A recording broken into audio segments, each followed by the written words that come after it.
Hello দর্শক, আসসালামু আলাইকুম। আশা করছি সকলেই ভালো আছেন। তো দর্শক, আপনারা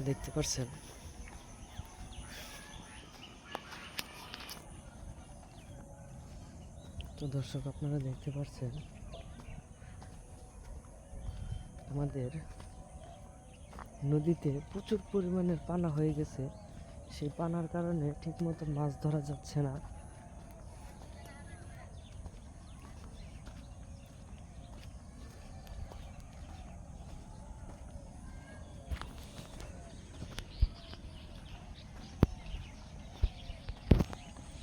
সেই নদীতে কিন্তু এখন মাছ আর ধরা হয় না, কারণ এই নদীতে মাছ রয়েছে প্রচুর, কিন্তু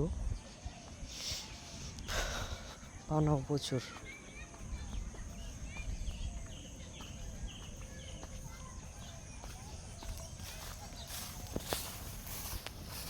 কি দোস্ত, স্কুল ছুটি?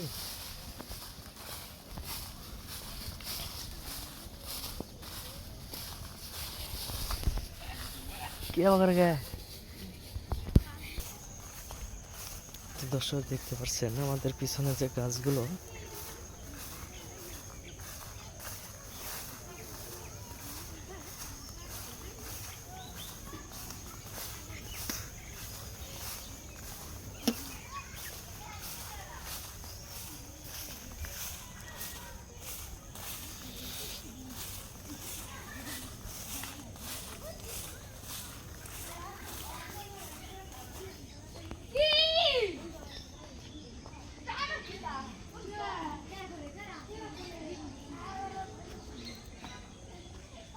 দর্শক, আমাদের ভিডিওটি ভালো লাগলে অবশ্যই চ্যানেলটি সাবস্ক্রাইব করে দিবেন এবং ভিডিওটিতে একটি লাইক করবেন। ধন্যবাদ সকলকে। সকলে ভালো থাকবেন, সুস্থ থাকবেন। আসসালামু আলাইকুম।